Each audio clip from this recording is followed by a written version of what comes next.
오늘 하나님께서 우리에게 주신 말씀은 마가복음 8장 27절에서 30절 말씀입니다.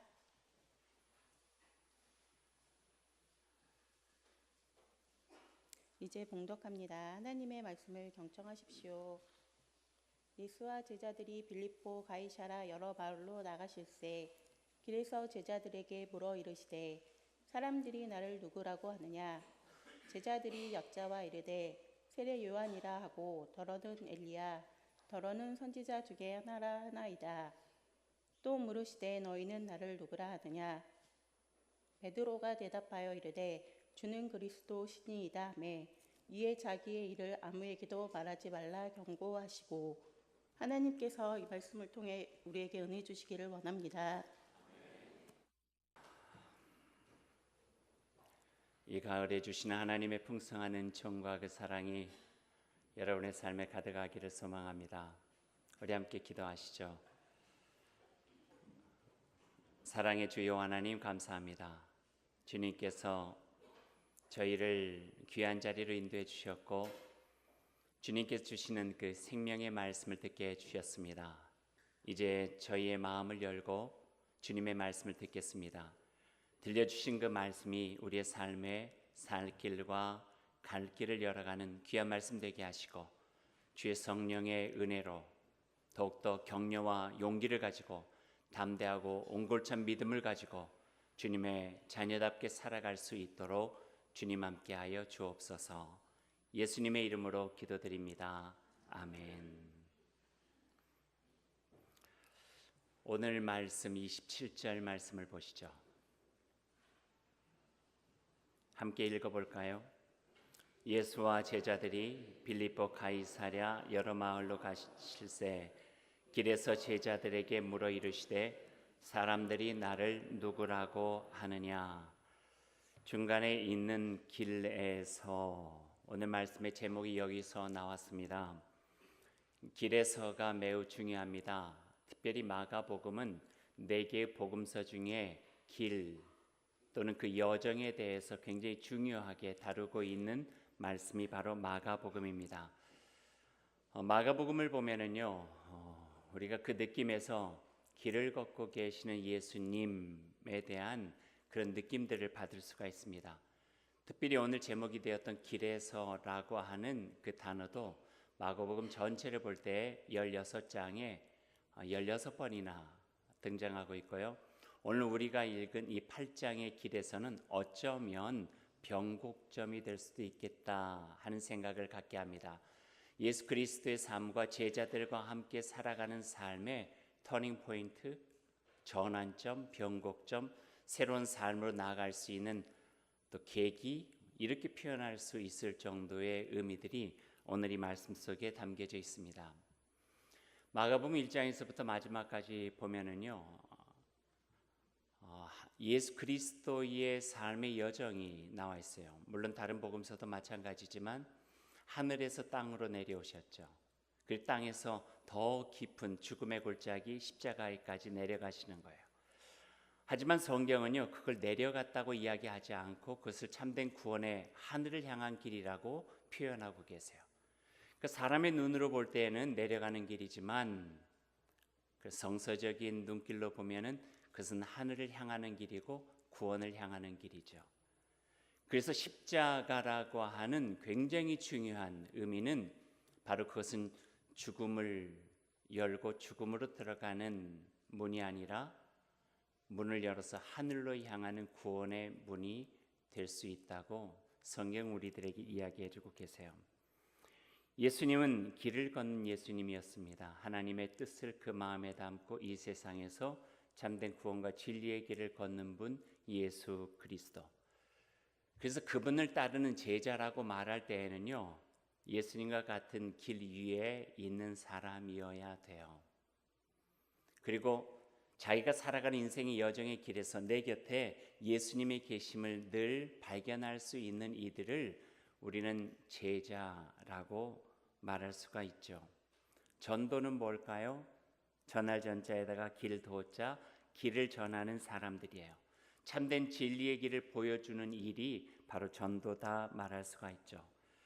그래서 우리가 주님의 제자라고 말하려면은 적어도 나의 인생에서 예수 그리스도와 좋은 관계를 맺고 그분과 함께 대화하면서 인생의 여정의 길을 걷는 사람들을 우리는 제자라고 말할 수가 있습니다. 만일 지금 내가 예수님과 전혀 관계없는 일을 하고 또 상관없는 길을 걷고 있다면은 나를 주님의 제자라고 말하기는 어려울 것 같습니다. 오늘 성경에 보면은요, 오늘 성경에서도 그랬지만 전체적인 복음서를 보면은 제자들은 예수님을 따르면서 그 길이 어느 쪽으로 향하는가 하는 것 때문에 늘 질문을 했어요. 어떤 질문이에요? 주여 어디로 가시나이까 그랬죠. 주님 이 길을 가면 어디가 나와요? 어디로 가고 계세요? 라고 하는 질문을 하셨어요. 그때마다 예수님께서는 뜬금없는 대답을 하세요. 내가 곧 길이다 그렇게 이야기를 하셨어요. 내가 곧 길이다, 내가 곧 진리다, 내가 곧 생명이다. 어쩌면 길과 진리와 생명은 다른 표현이지만 하나 된 의미예요. 길이 진리고 진리가 생명이고 생명이 곧 길이 되어지는 삶을 주님께서는 살아가셨어요. 그래서 주님을 믿고 따른다고 하는 것은 주님께 가시는 그 길에서 진리를 따라 살아가며 생명을 얻는 일이라고 조금은 단순하게 표현해 볼 수 있는 것이 어쩌면 신앙의 본질적인 모습일 것 같습니다. 성경에 보면은요, 또 이 발걸음 길 걷는 것과 연결해서 그 표현되어진 부분들이 여러 가지가 있어요. 몇 가지 예만 들어보면 구약에서 하나님께서 호렙산 기슭에서 모세를 부르셨죠. 모세를 부르신 다음에 제일 먼저 하신 말씀 무엇인지 여러분 기억하세요? 이것은 거룩한 땅이니 너희 발에서 신을 벗으라 했어요. 하고 많은 것들을 할 수 있을 텐데 왜 신을 벗으라 했을까요? 정말 그 땅이 막 거룩해가지고 막 환한 땅이어서 그랬을까요? 아니죠. 상징적인 의미가 있어요. 새로운 신발을 신겨주겠다고 하는 거예요. 지금까지 살아왔던 발걸음이 아니라 이 신을 신고 나와 함께 새로운 인생의 여정을 한번 시작해보자 하는 것이 모세를 향한 하나님의 마음이었어요. 여호수아도 마찬가지로 똑같은 일들이 있었고요. 신약에 들어가서 제일 먼저 만난 인물 중에 하나인 세례 요한이 예수님에 대해서 말할 때에도 나는 그분의 신발끈을 묶거나 풀기도 어려운 사람입니다 라고 자기를 표현했다는 것 우리가 잘 알고 있죠. 신, 발, 그분과 함께 걸어가기도 부족한 사람입니다. 그런 의미가 그 속에 담겨져 있죠. 예수님께서 마지막 때에 이제 죽음을 앞두시고 십자가에 오르시기 전에 제자들과 마지막 밤을 보내시면서 두 가지 의미 있는 일을 하셨어요. 하나는 성찬이고요. 또 하나는 어떤 일인가요? 제자들에게 수건을 걸고 친히 발을 씻겨 주셨어요. 그것을 생각하면은 발을 씻겨 주신 일이 결코 우연이 아니라 그 길을 걷는 나와 함께 길을 걸어갈 또는 내가 없는 그 자리에서 믿음을 가지고 걸어갈 자신의 분신과도 같은 제자들 그 사람들을 향하여 그 마음 다해서 뜨거운 사랑과 격려하는 그 손길이 바로 그들의 발을 씻어주는 모습으로 나타나고 있죠. 우리가 잘 아는 노래 있죠. 오늘도 걷는다마는 정처 없는 데 갈 길 이런 거 아니래요.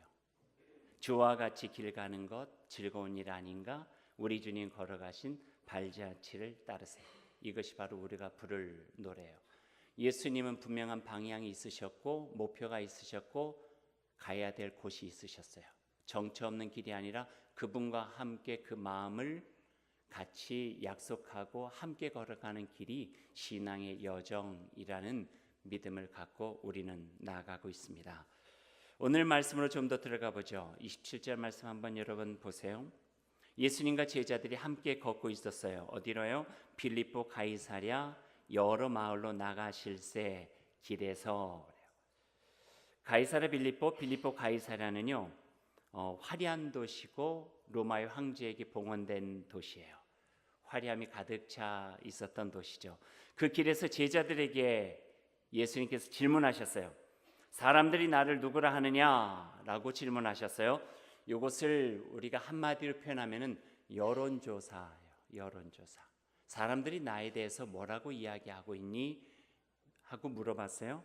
거기 28절에서 제자들이 예수님께 사람들이 말하는 것을 전하고 있습니다. 제자들이 여짜와 이르되 28절에 어떻게 되어 있나요? 함께 읽어볼까요? 세례 요한이라 하고 더러는 엘리야 더러는 선지자 중에 하나이다. 그 대답에 대해서 예수님께서 별다른 대꾸를 하지 않으세요? 그리고 29절을 어떻게 시작합니까? 또 물으시되예요. 다시 질문하시는 거예요. 이번에는 사람들에 대한 의견 여론조사가 아니라 함께 걷고 있는 제자들을 향한 단도직입적인 돌직구적인 질문이에요. 그러면 너희는 나와 함께 3년여 가까운 시간을 같이 걸어왔던 너희는 나의 제자라고 말하는 너희는 나와 함께 같은 뜻을 가지고 살아가는 너희는 나에 대해서 누구라고 생각하느냐? 그렇게 물은 것이죠. 너희는 나를 누구라 하느냐? 사람들은 그렇다 치고 그래 사람들은 나와 함께 그리 많은 시간을 지낸 적이 없고 또 나에 대해서 그리 잘 알 수 있는 경험들이 적으니 그렇게 말할 수 있다. 그렇다면 너희들은 나를 누구라고 생각하느냐라고 물으신 거예요. 여기에 방점이 있어요. 예수님이 진짜 듣고 싶었고 알고 싶었던 것은 그 제자들이 나를 어떻게 생각하느냐에 대한 거예요. 너희는 나를 어떻게 생각하느냐? 너희는 나를 누구라 여기느냐? 이건 굉장히 중요한 질문이에요. 진지한 질문이에요. 우리가 살아가면서 그런 질문을 주고받을 때가 있잖아요. 친구 간에도 하지만 이제 부부 간에도 그런 질문 하잖아요. 때로는 아내가 남편에게 묻죠. 여보, 나는 당신에게 누구야? 이런 남자들은 긴장합니다. 뭐라고 대답을 해야 되지? 왜냐하면 이건 그냥 지나쳐서는 될 수 있는 질문이 아니기 때문에 그래요. 이건 관계예요. 존재예요. 당신의 삶의 자리 속에 나는 어떤 의미가 있는 존재야를 물어보는 거예요. 나를 누구를 하느냐? 겉에 있는 세례요한, 엘리야, 선지자 중에 한 사람 이런 거 말고 나와 함께 한 3년 가까이 같이 지내봤지 않느냐? 그럼 너희들에게 있어서 나의 존재는 누구라고 생각하느냐? 나와 함께 처자식거리로 같이 살아왔던 삶의 의미는 어디 있느냐? 내가 함께 걸어갈 그 길, 나와 함께 길을 걸어가는 그 마음가짐은 어디에 있느냐라고 하는 존재적인 관계에 대한 질문을 예수님께서 아주 진지하게 그 제자들에게 물으신 거예요. 너희는 나를 누구라 하느냐? 이에 조금 성질이 급했나요? 베드로 먼저 된 제자로서 책임감을 가지고 대답을 해요. 뭐라고 대답하나요? 성경 말씀 29절 뒤에 보세요. 베드로가 대답하여 이르되 같이 읽죠. 주는 그리스도 신이다 하며 주는 그리스도 신이다. 근데 성경의 분위기가 그 다음부터 바뀌어요. 30절 보세요. 이에 자기의 일을 아무에게도 말하지 말라 경고하시고. 흐름이 바뀌어진 거예요. 예수님의 목소리 톤도 바뀌어졌을 것 같아요. 달라졌어요. 무슨 뜻이에요? 이렇게 편안하게 이야기하고 세상 사람이 날 누구라 하느냐, 너희는 나를 무엇이라고 하느냐라고 생각하다가 베드로의 대답이 있자마자 그냥 제가 성서적 상상력을 가지면 예수님께서 제자들을 향하여 몸이 더 다가갔을 것 같아요. 그리고 너희들 잘 들어. 앞으로 내가 할 말은 결코 다른 사람들에게는 발설해서는 안 돼 하고 말씀하시는 거예요. 지금 그게 그 다음에 있는 30절과 31절 말씀이에요. 이에 자기 일을 아무에게도 말하지 말라 경고하시면서 그리고 31절의 말씀을 들려주세요. 같이 읽어볼까요? 어떤 말씀인지.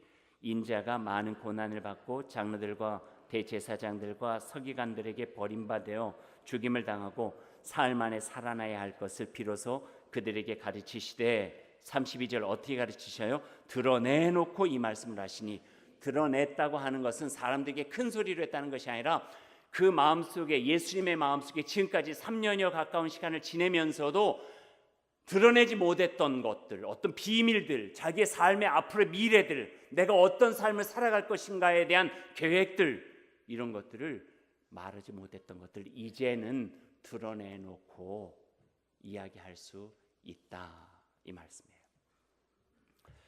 그러면 예수님께서 지금까지 제자들에게 이 말을 해야 되나 하지 말아야 되나 많이 망설이셨던 것 같아요. 제자들에게 이 말을 했을 때 그들이 이 말을 과연 감당할 수 있을까? 감당할 수 없을까? 확신이 안 섰던 것 같아요. 그래서 그 이야기를 드러내놓고 할 수가 없었던 거죠. 그런데 예수님께서 그래서 한번 물어본 거예요. 세상 사람들 그렇게 이야기하는 너희는 나를 누구라 생각하느냐? 그때 베드로가 그냥 거침없이 주는 그리스도이십니다. 메시아이십니다. 그렇게 대답한 거예요. 어떤 의미가 있어요? 주님이 그리스도라는 것, 주님이 메시아라는 것, 메시아에 대한 예언적 의미들이 이사야 속에 있는데 이사야의 말을 이야기해 보면은요, 모든 죄를 지고 구원의 길로 들어가는 어린 양이에요. 나무에 달려 돌아가시지만 이 땅에 새로운 생명과 구원의 참길을 열어주시는 분이에요. 고난을 받으실 분이에요. 연한 순 같아서 찔리고 채찍에 맞고 가진 고생 다 하실 분이고 죽음으로 그의 삶에 구원을 이루실 분이 메시아고 그리스도예요. 그러니까 예수님께서는 적어도 베드로가 그리스도이십니다라고 말할 때에는 이사야 속에서 예언되었던 그것을 그 마음에 담고 고백하고 있다고 생각하게 된 것이죠. 그런 예수님 그 말을 듣고 얼마나 마음에 안심이 됐을까. 아, 이제는 내가 이야기해도 되겠구나. 그래, 3년의 시간들이 그리 짧은 시간은 아니었구나. 이제 내가 가야 될 그리스도의 길, 메시아 길을 이들이 받아줄 수 있는 준비가 되었구나 한 생각을 하고 확신이 선 거죠. 그래서 이야기를 합니다. 아, 이제는 이들에게 앞으로 내가 가야 될 조금 힘들고 광야 같고 사망의 음침한 골짜기와 같은 십자가의 고난과 죽음의 길을 이야기할 수 있겠구나. 그 길 끝에 우리가 만날 수 있는 진리와 생명의 길까지도 받아들일 수 있겠지 하는 마음으로 예수님이 비로소 오늘 성경 말씀에 비로소 드러내놓고 제자들에게 말씀을 해주셨어요. 그런데 여기에서 문제가 생긴 거예요. 예수님이 기대하지 않았던, 전혀 생각하지 않았던 일이 생겼어요. 32절 말씀 한번 보실까요? 같이 한번 읽죠. 드러내놓고 이 말씀을 하시니 베드로가 예수를 붙들고 항변하매. 예수님께서 기대하신 일이 아니에요. 베드로가 누구예요? 조금 전까지 주는 그리스도이십니다 라고 고백했던 이 아니에요? 근데 예수님께서 그걸 듣고 확신하고 망설이지 않고 이제는 드디어 때가 됐다 생각하고 자신의 앞으로의 삶에 대해서 말씀해 주셨는데 그 말씀을 듣자마자 조금 전에 그 그리스도로 메시아로 고백했던 베드로가 어떤 모습을 보여요? 붙들고 항변하매. 자, 여기서 성서적 상상력을 한번 우리가 발휘해 보십시다. 어디를 붙들었을까요? 예수님을 붙들었어요. 근데 어디를 붙들었을 것 같아요?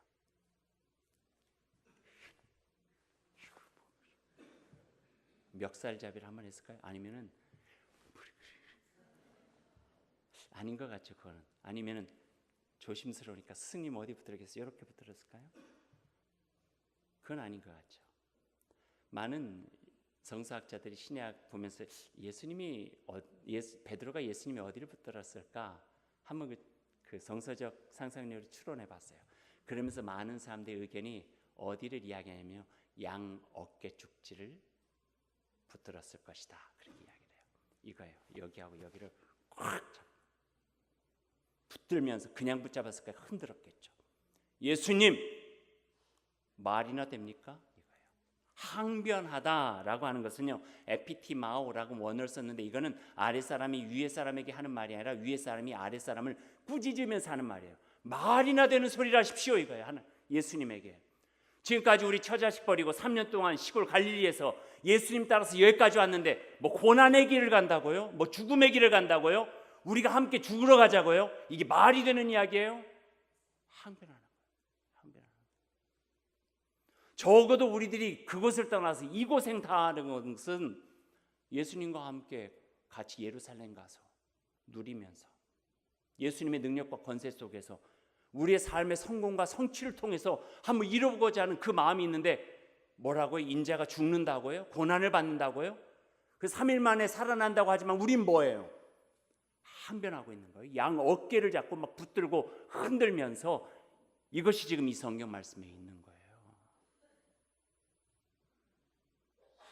어떤 상황인지 이해 가세요? 베드로의 마음에 분노가 치밀어 올랐죠. 배신감이 생긴 거예요. 고향 떠나 3년 세월 같이 고생했는데 그 길 끝에서 만나는 것은 허무감이에요. 전혀 기대하지 않았던 그 끝을 예수님께서 보여주신 거예요. 이 길 끝에는 우리들의 나름대로 시골 촌놈들이 누릴 수 있는 예루살렘의 성공이 있었는데, 장밋빛 미래가 그 가슴 속에 있었는데, 예수님의 말씀 듣고 나니까 그게 아니거든요. 가시밭길이거든요. 가시밭길 지나면은 그 곳에서 누릴 수 있는 행복이 있어야 되는데, 그들 속에서는 또 다른 절망이 느껴지게 되니까 베드로가 고백했다가 다시 나가서서 양쪽 어깨를 붙들면서 항변하고 있는 모습이 이 성경 속에 담겨져 있는 거예요. 제자들의 삶이 물론 3년 가까운 예수님과 함께 걸어왔던 삶이 그렇게 넉넉했던 삶은 아니었을 거예요. 하지만 중풍병자가 일어나는 거 봤고, 죽은 자가 살아나는 거 경험했고, 물고기 2마리 보리떡 5개 수천 명 먹이는 믿을 수 없는 사건도 보았고, 풍요롭고 좋은 시간을 지내왔던 것만은 사실이에요. 그것이 자긍심이 되었고요.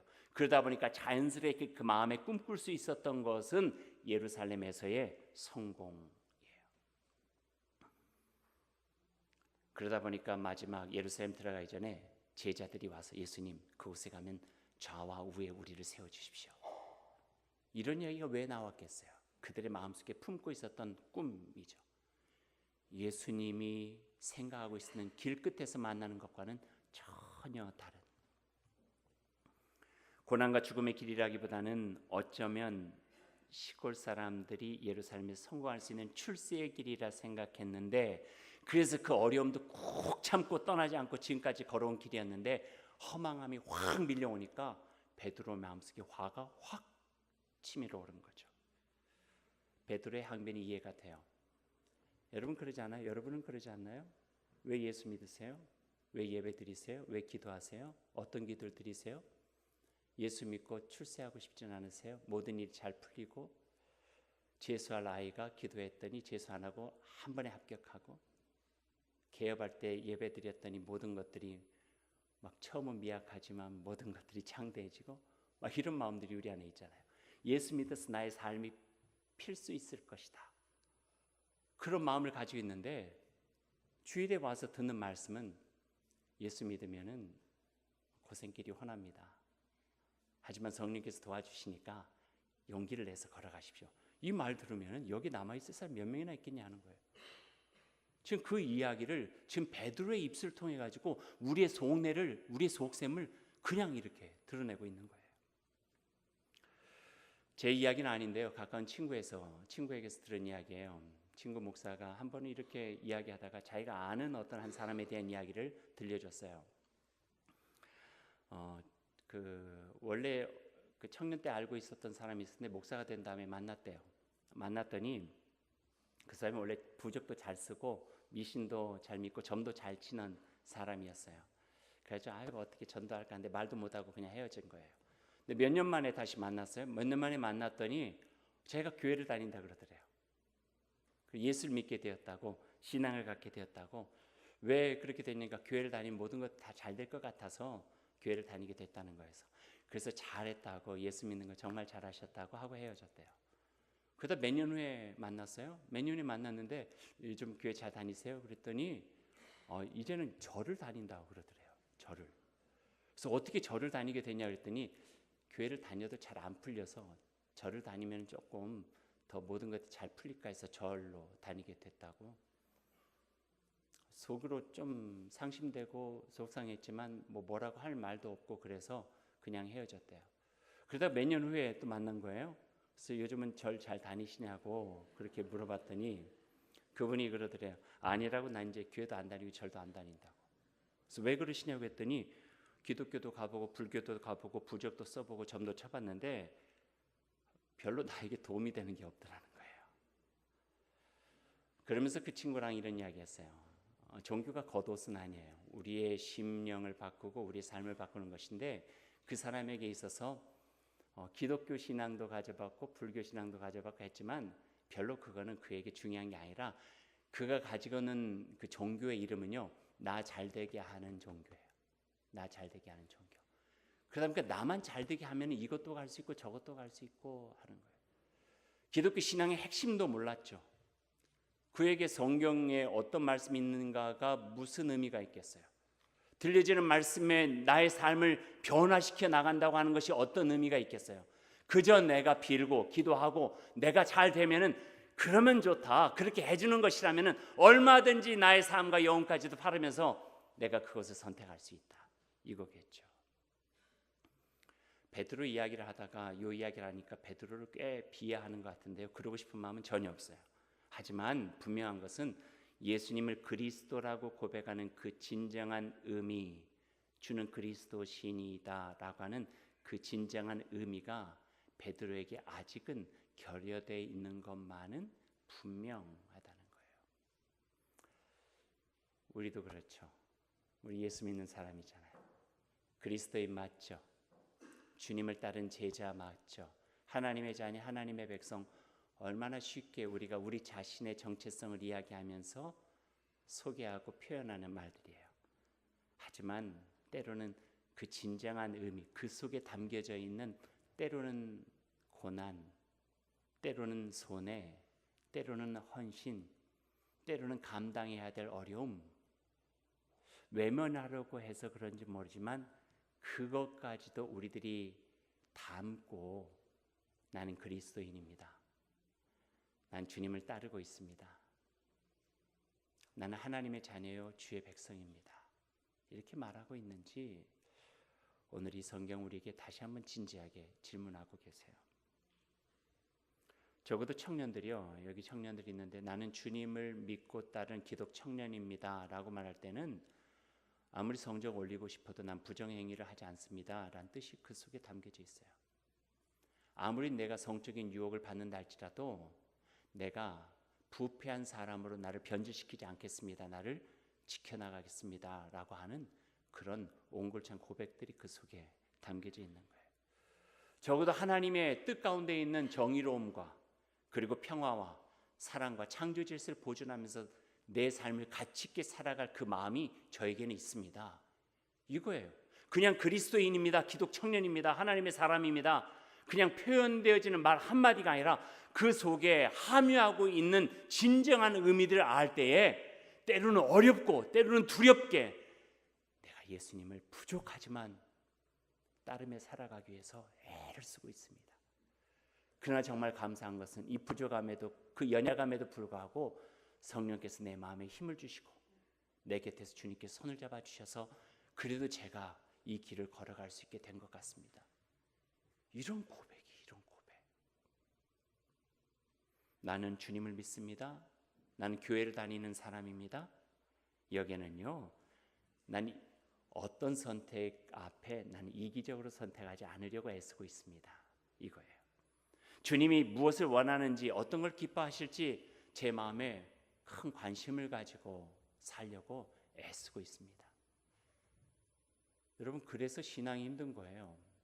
아직 우리의 수준이 주일 예배 지키는 것도 어렵고 기도하는 것도 어렵고 매일매일 성경 보는 것도 어렵고 그 앞에서 허덕이면서 종교적인 내 안에 영적으로 충만하게 만든 일에 그냥 그 앞에서 주저하는 그런 모습이 아니라 그걸 뛰어넘어서 나는 누구인가, 너희는 나를 누구냐라고 말했을 때 주님 앞에 정말 그리스도라고 고백하며 하나님의 백성, 그의 자녀라고 고백하면서 그 속에 함유되어져 있는 그 진정한 의미를 내 삶으로 체화해내기 위해서 애쓰고 있는 사람입니다. 부족합니다. 인정합니다. 허물 많습니다. 터덕거립니다. 실패할 때도 있습니다. 그럼에도 불구하고 주님께서 가고 계시는 그 길이 나의 목표가 돼서 어찌하든지 그 길을 가려고 애쓰고 있는 사람입니다. 이게 신앙이에요. 이게 신앙.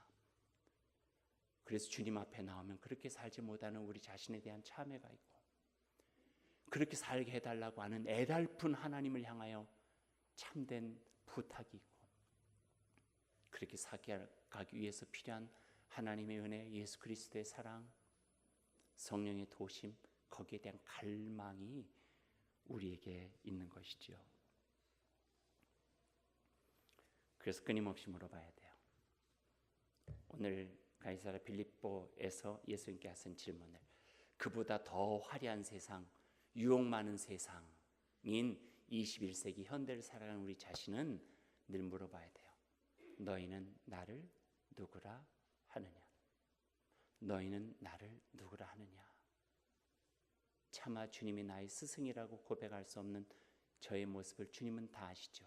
그럼에도 불구하고 이 길 떠나지 않고 이 길에서 주님과 함께 살겠습니다. 아무리 거칠고 험하다 할지라도 주님, 그대가 내 곁에 계시면 용기를 내서 살아가겠습니다. 이 고백이 바로 우리의 고백이 되었으면 좋겠습니다. 이제 말씀 맺죠. 몇 년 전에 개봉했던 한국 영화가 하나 있었어요. 제가 영화관에서는 못 봤어요. 근데 그 TV에서 보면서 얼마 전에 명절에 해줬어요. 아주 인상 깊게 봤어요. 그 영화 제목이 파파로티라고 하는 영화 제목 보셨어요? 파파로티? 스승과 제자에 대한 이야기예요. 거기에 있는 제자는요, 재능이 있었어요. 성악과 노래에 대한.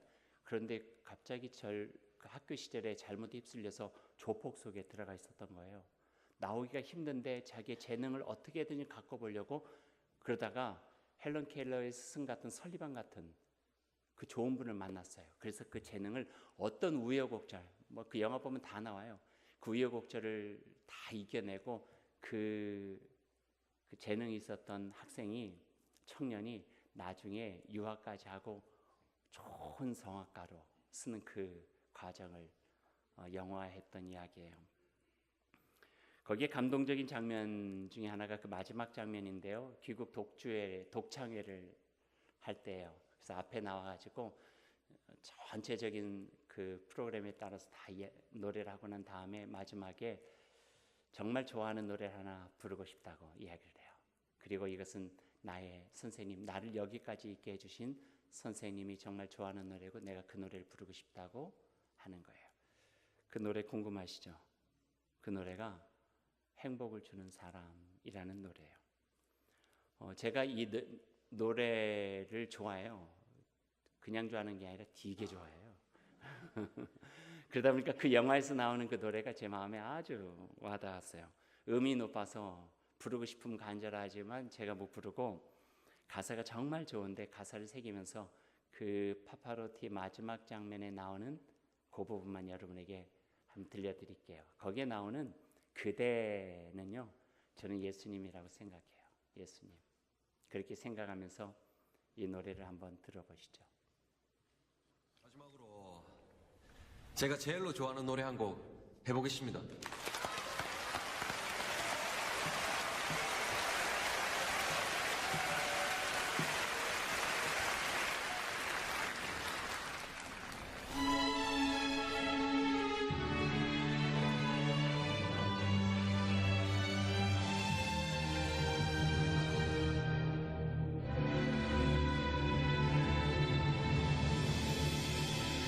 내가 가는 길이 험하고 멀지라도 그대 함께 간다면 좋겠네.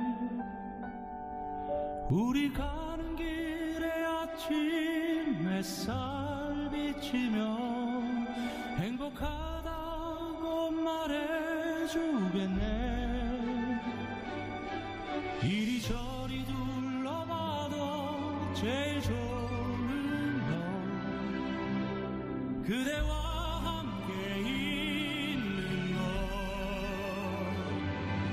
그대 내게 행복을 주는 사람. 내가 가는 길이 험하고 멀지라도 그대 내게 행복을 주는 사람.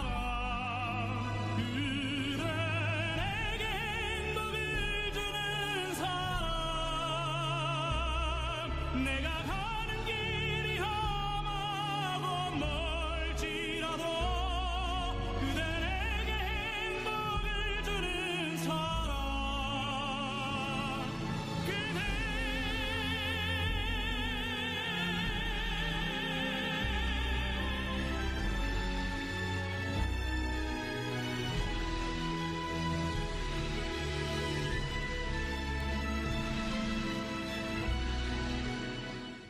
내가 가는 길이 험하고 멀지라도 그대 함께 간다면 좋겠네.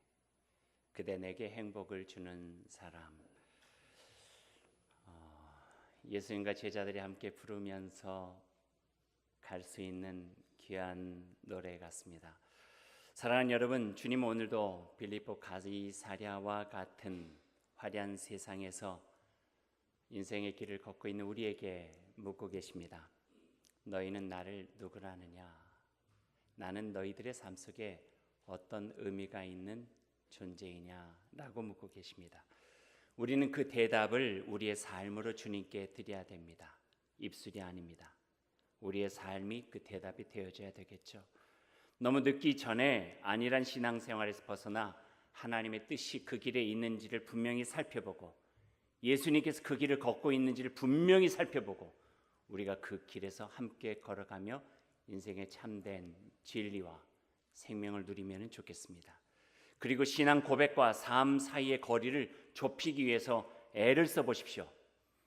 내 자신의 울타리에서 한 걸음도 벗어나지 못하는 신앙처럼 애처로운 것은 없을 것입니다. 그래서 우리가 어디를 향하든 어디를 걷고 있든 삶의 영원한 우리의 중심 되신 예수 그리스도께서 그 곁에 함께 계실 수 있도록 애쓰고 그분 손잡고 걸어가며 하나님 나라의 아름다운 완성을 우리가 이룰 수 있기를 소망합니다. 주님께서 힘이 되어 주실 것입니다. 기도하겠습니다. 하나님 감사합니다. 들려주시는 그 귀한 말씀을 마음에 새기겠습니다. 새겨진 말씀을 아무리 세상이 현란하다 할지라도 잊지 않고 지키며 살아가도록 노력하겠습니다. 주님 도와주옵소서. 성령께서 힘이 되어 주옵소서. 그래서 너희는 나를 누구냐라고 물으신 예수님의 그 질문에 우리의 삶으로 온전하게 대답하며 나아가는 저희들이 될 수 있도록 주님 함께하여 주옵소서. 예수님의 이름으로 기도드립니다. 아멘.